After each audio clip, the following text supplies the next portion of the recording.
Welcome to the Agent of Wealth podcast with Marc Bautis from Bautis Financial. In this podcast, Marc helps guide you towards financial freedom, ensure you never run out of money, and create a balance in life that prioritizes what is most important to you.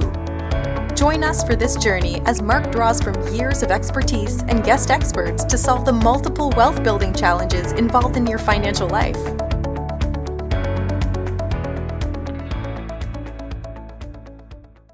Welcome back to the Agent of Wealth. This is your host, Marc Bautis. Today's episode is part 2 of a series I'm doing on how best to take advantage of your 401k plan. I covered part 1 of the series on episode 222 of the Agent of Wealth. On that episode, I mainly talked about how to decide whether you should make pre-tax or Roth contributions to your 401k. The 2 other main decisions you have to make for your 401k are how much should you be saving to your 401k and how should you allocate those savings. So we'll talk about those 2 things on today's episode. First, around how much should you save in your 401k? To cover this, we'll look at 2 examples of saving in your 401k for someone who's earning $100,000 a year. And the goal here is to replace 70 to 80% of their income in retirement. And the reason for 70 to 80% and not 100% is that typically your expenses are a little less in retirement, but there's also Social Security for most people that covers 20 to 25%. Again, these are just kind of general numbers we're using. Some people may need to only cover 50% of their income in retirement because they're going to spend less, and some people may need to cover 125% of their working income in retirement because they're going to spend more in retirement. And there are many different reasons why you'd spend the same as your working years, why you'd spend less, why you'd spend more. But in this case, we're going to look at a general example. So if you start saving in your 401k at age 21, after you graduate college or once you start working, that's pretty early. If you start at that age, you'll need to save a little bit less in your 401k each year. So let's assume that there's a 7% return on your investments in your 401k. You would only need to save about 10 to 12% of your salary annually to reach your goal of replacing that 70 to 80% of your income by age 65 and retiring at age 65. And then if you take employer matching into account, it even becomes more achievable with possibly even being able to save less. However, if you want to retire earlier, you'll need to save more. Or if you have a lower return on your investments or a higher return, that would obviously adjust what you would need to save. There are different levers that you can utilize in retirement planning scenarios. Another one is, like I mentioned earlier, expenses, right? So you may target that you need to replace 100% of your income. And, you hear some people that downsize in retirement and they actually are going to spend less in retirement. So while we're talking kind of high level on savings, it definitely is a personal topic in terms of how much you should be saving. So in example 1, we looked at someone who started saving, let's say, once they started working at age 21. But now, let's say example 2, they don't save for the first 10 years. They don't start saving until they're 30 years old. In this case, they obviously need to save a larger portion of their salary each year to make up for that lost time. And to hit that same retirement target as in example 1, they would need to save 15 to 18% of their salary annually. So obviously when you delay starting, it means your money has less time to compound. In that case, you have to contribute more aggressively. In this example, it's actually 50% more per year than if you started 10 years earlier. So as the example shows, starting early makes a significant difference. But if you don't start early, that's still fine. The really important thing to do is just begin as soon as possible. Take advantage of the tools like employer matches. We'll talk a little bit about that. The worst thing I think that I see people do is, so they don't start saving in their 401k once they start working. And then habits take place and they spend all their disposable income, all the money that comes in. And it's really tough to break that habit. It's really tough to go from saving 0 in your 401k to obviously changing it. And instead of saving 10%, now you're actually upping it and need to save 15, 18, maybe even 20%. Doing that, making that switch cold turkey is very difficult to do. So a lot of people will just say, you know what, I'm just going to forget it. I always tell people the bare minimum to save. If you're starting at 21, shoot for that 10%, or if you're starting later, shoot for more. But the bare minimum is whatever you need to do to get the maximum employer match. So a little bit on how matching inside of 401k works. Most 401k plans that offer matching are under a provision called the Safe Harbor 401k. And in this case, employers have 2 primary ways that they can offer matching on their Safe Harbor plan. The first option, it's required that the employees participate in the 401k, that they make contributions to receive their match. And the employer can choose from what's called a basic Safe Harbor match, which is 100% up to 3%, and then 50% up to 5%. So what that means is an employer will match 100% of the employee's contributions up to 3% of their salary, and then the employer matches 50% of the employee contributions on the next 2% of salary. So if we look at an example, if an employee contributes 5% of their salary, the employer will match 4%. So on the first 3%, they get the 100% match, and the next 2%, they get a 50% match, which is another 1%. And then the second way of matching is called an enhanced safe harbor match, which is a 100% match up to 4%, or it could be more than that. In this method, the employer will match 100% of the employee's contributions up to at least 4% of the salary. Now, employers can choose to match more, like they can match 5%, 6%, but it can't be less than 4%. So if an employee contributes 4% of their salary, they get a 4% dollar for dollar match. And then the other method that an employer can use is something called a non-elective contribution. So this is a match that the employee gets regardless of whether the employee participates in their 401k plan. It doesn't require them to contribute. They get the employer's match or contribution automatically. And this is usually called the 3% non-elective contribution. So the employer will contribute 3% of the employee's salary for all eligible employees, whether or not they contribute to the 401k plan. So again, the employee does not need to contribute anything to receive this. The kind of synopsis of this is, at a minimum, you want to get that free money. You want to get the employer match, but you should be targeting more. A lot of 401k websites, they'll have a calculator that will say, okay, you're putting in this much money. This is how much you'll have at different ages, and this is how much you'll need if you want to turn that 401k into an income stream that can replace your income in retirement. So you want to look at this specifically for yourself. And I know one of the challenges we see a lot is that you never know what you're going to spend in retirement, but what you can do is at least have like a baseline, a benchmark, and we'll talk about it in a general sense. Another question that you want to look at is, well, how much should you have saved in your 401k at different milestones? I'm a proponent of, like I mentioned, you start young, put in that 10%, that 12%, set it on autopilot, let it go up. You'll put in more as you're getting raises. The 401k contribution will come out of the bonuses. Automating is great, but not everyone does that. Some people go through stretches where they may turn off their contributions. They may have stretches where their investments do really well and some where their investments don't do well. And the question that I get a lot is, am I on track for retirement? Again, that's another question that's very personal. But again, we'll go to the general part of this and talk about it at a little bit high level. So we'll look at how much you should have saved in your 401k by the time you're 40, 50, and 60. I guess understanding these benchmarks, it helps with, at least having some visibility into, are you on track or are you close to it? I obviously recommend getting a customized projection, customized analysis on it. But let's start with age 40. Ideally, you've been contributing to your 401k for some time. A good rule of thumb here at age 40 is to aim for at least 3 times your annual salary. So if we use a round number and say you're earning $100,000 a year, you should have about $300,000 saved in your 401k. If we look at age 50, the target here is to have 6 times your annual salary saved. So if you're earning $100,000 a year, that would mean you'd have $600,000 in your 401k. Also at age 50 is the age where your catch-up contributions kick in. So you can contribute an extra $7,500 annually to your 401k here. Now, why this number is important or why the catch-ups come in is a lot of times some of your financial obligations may change at age 50. You may have paid off your house and you may have extra money coming in. You may be earning a lot more than you were earning when you were younger. Or maybe your kids are finished with college and the expense of college has passed and now you have extra income that you could use. And obviously it's always a good time to add more money to your 401k. And that's what that catch-up contribution boost is available for. So finally, let's talk about age 60. Obviously, you're getting closer to retirement and some people may want to retire at 60. In this case, you should have 8 to 10 times your annual salary saved. So for someone that's earning $100,000 a year, that translates to $960 to $1.2 million. Again, on these projections that I'm going over, it's assuming that you're going to replace 70 to 80% of your pre-retirement income. And that Social Security will supplement your withdrawals. So to recap, age 40, aim for 3 times your salary. Age 50, aim for 6 times. And by age 60, shoot for 10 times your salary.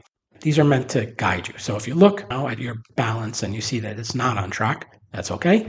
You do what you can do now to adjust to it.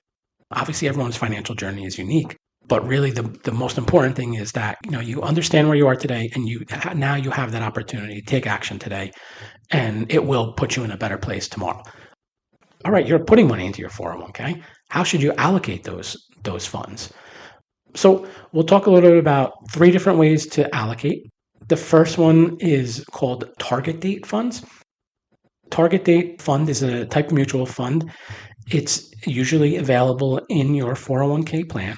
And what it's designed to do is automatically adjust the investment allocation over time to match the participant or the investor's expected retirement date. This is a hands-off approach. And what it does is over time, it gradually shifts from aggressive or high growth assets to conservative, low risk assets as retirement approaches. So let's look at kind of an example. So each target date fund has a specific target retirement year in its name. So for example, you might see the Vanguard Target Date Fund 2060. And then there's the Vanguard Target Date Fund 2040. Usually they're every 5 years, and there'll probably be a bunch of them in there. That year, you should look at when you plan on retiring and pick 100% to go into the target date fund of the year that you plan on retiring. So if you plan to retire in 2040, you would go with the target date 2040 fund. Target date funds follow what's called a glide path. And what that does is it defines how the investments shift over time. So as you're far away from retirement, there's usually a high allocation to stocks, some growth-oriented assets, lower allocation towards bonds or cash. Obviously, the goal here is maximize your long-term growth in the account. In your middle years, as you're approaching retirement, there's a gradual reduction in the stock allocation. So in here, the bonds, the fixed income investments get increased. And the goal here is reduce volatility, but still maintaining some growth. And then you hit your retirement years, and then the majority goes into these conservative assets, which are bonds, low-risk investments. You get some exposure to stocks for continued growth. The goal here is preserve capital and provide a stable income.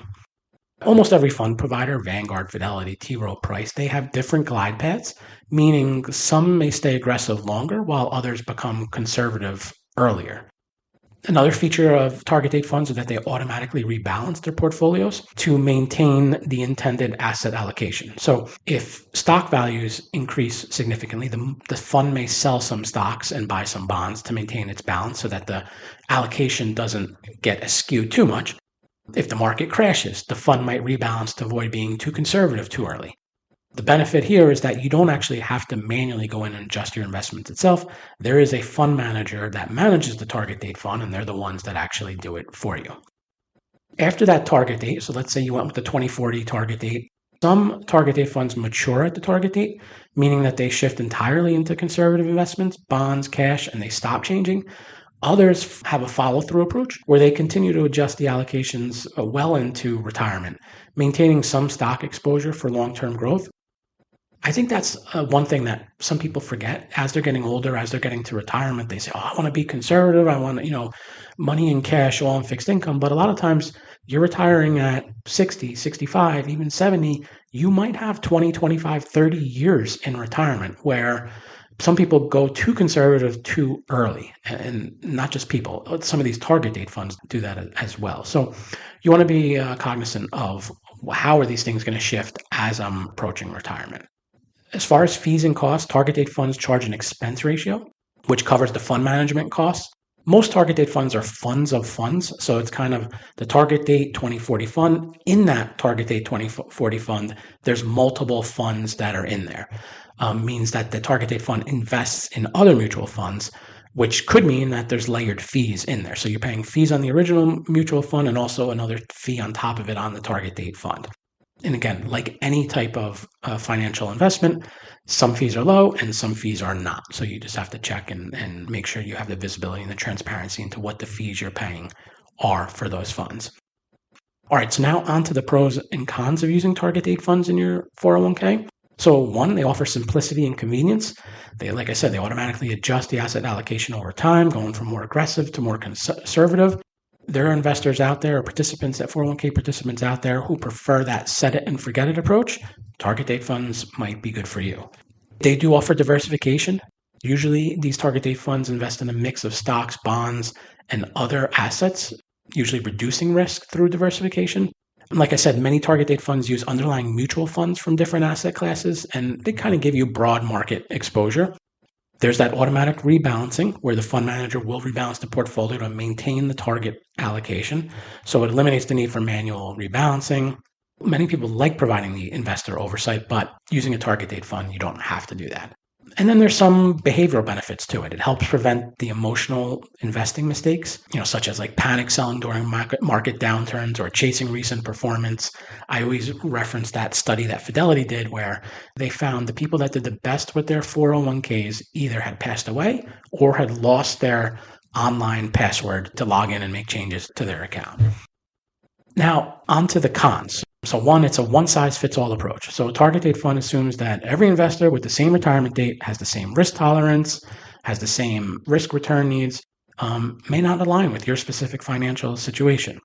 If you have other investments, such as a taxable account or real estate, a target date fund may not integrate well into your overall strategy.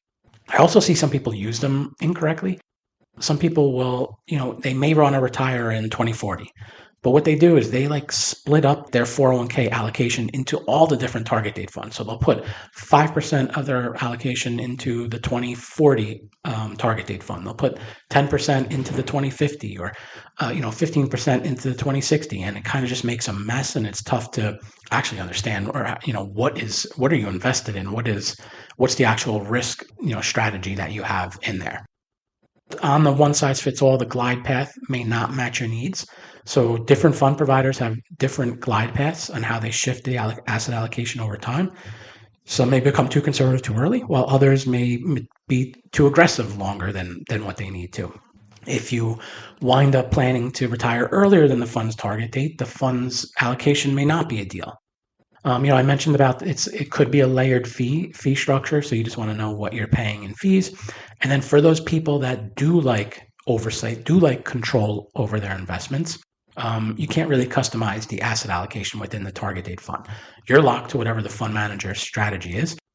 Now, there is some flexibility in that. At one point, you could be 100% invested in the target date 2040 fund, and you don't like what's going on. You can change your allocation and split it up into a different target date fund, or, we'll talk about some of the other ways that you can invest as well.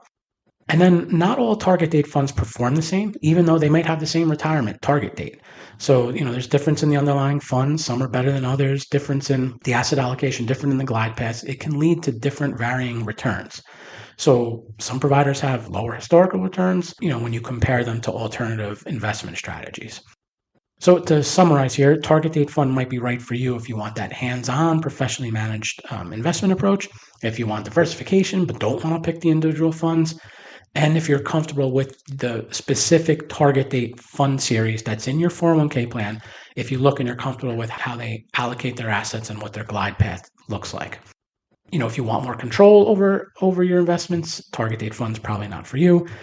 If you have other investments and you want to tailor your 401k strategy, if you find the fees high compared to building your own portfolio, and if the target date fund, the risk level doesn't match what your retirement goal is. Another way of allocating is usually the 401k custodian, the website that they provide. Most of the time they have a tool where you can enter in some information. They'll ask you some questions about your current financial situation, how emotionally you think about investments, and based off those answers, they'll recommend an allocation for you. The 401k plan might have 20 to 30 different fund choices, and it might say, okay, based off of what you told us in our tool, we're going to recommend that you put 10% in this fund, 15% in this fund, obviously to get to that 100% allocation.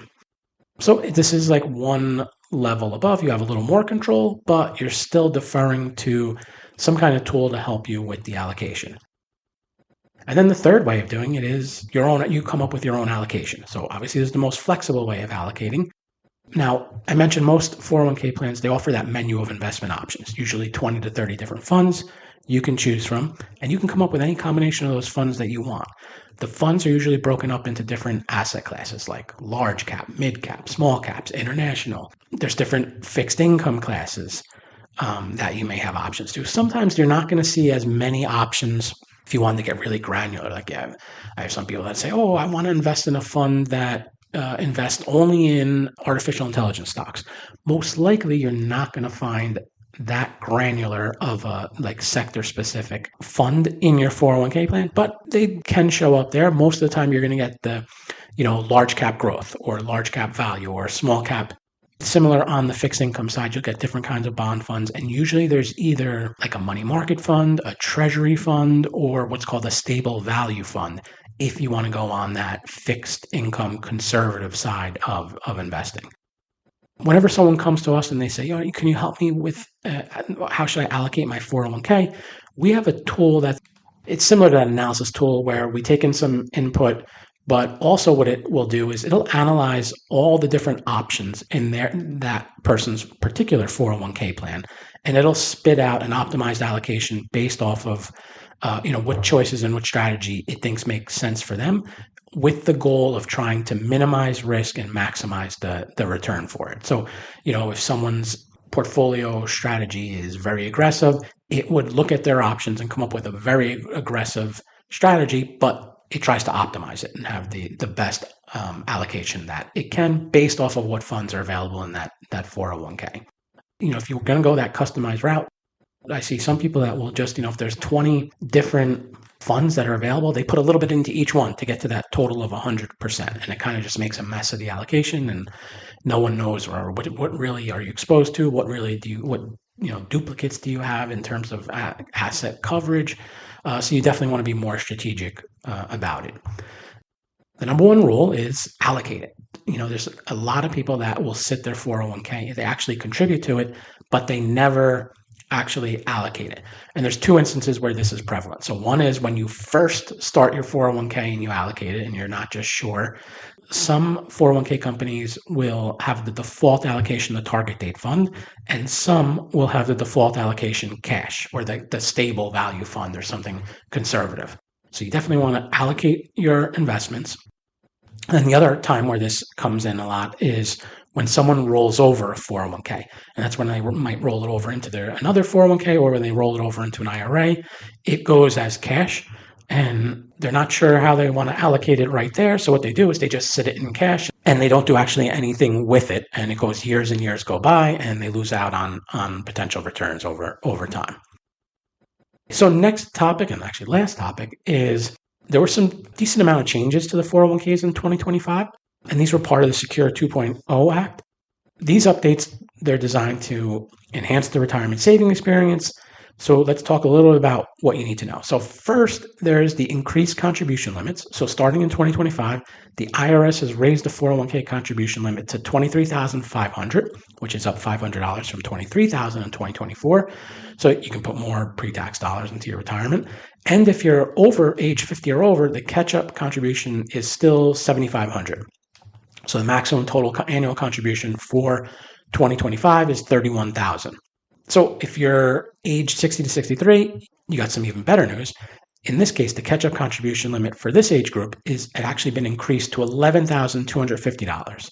So in this case, you're able to contribute now a max of $34,750, which is obviously a good opportunity to boost the retirement savings as you're getting closer to retirement age.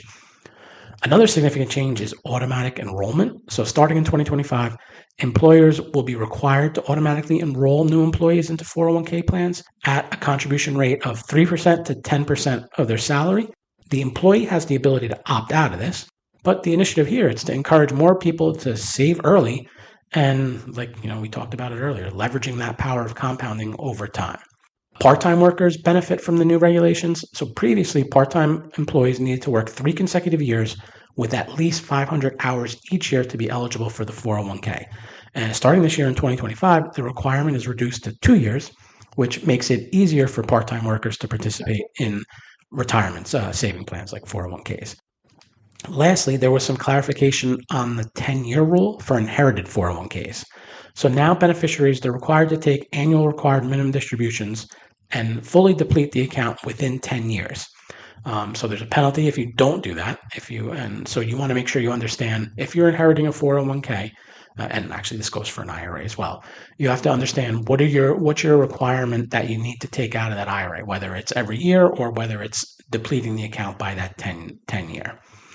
These changes, they are reflecting an effort to make retirement plans more accessible, beneficial. So you definitely want to understand the new rules and all the rules. So in conclusion, 401ks, they're a great retirement tool. Take advantage of them. Again, number one rule, at least contribute so you're getting that maximum match you can get.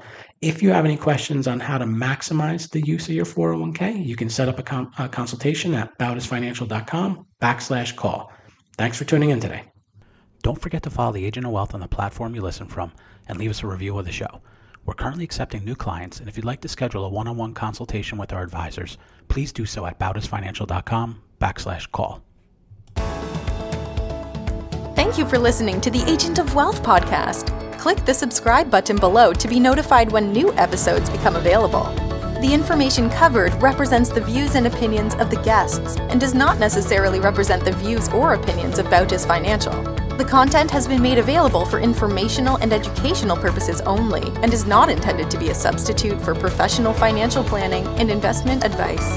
Always seek the advice of your financial advisor or other qualified financial service provider with any questions you may have regarding your investments and financial planning.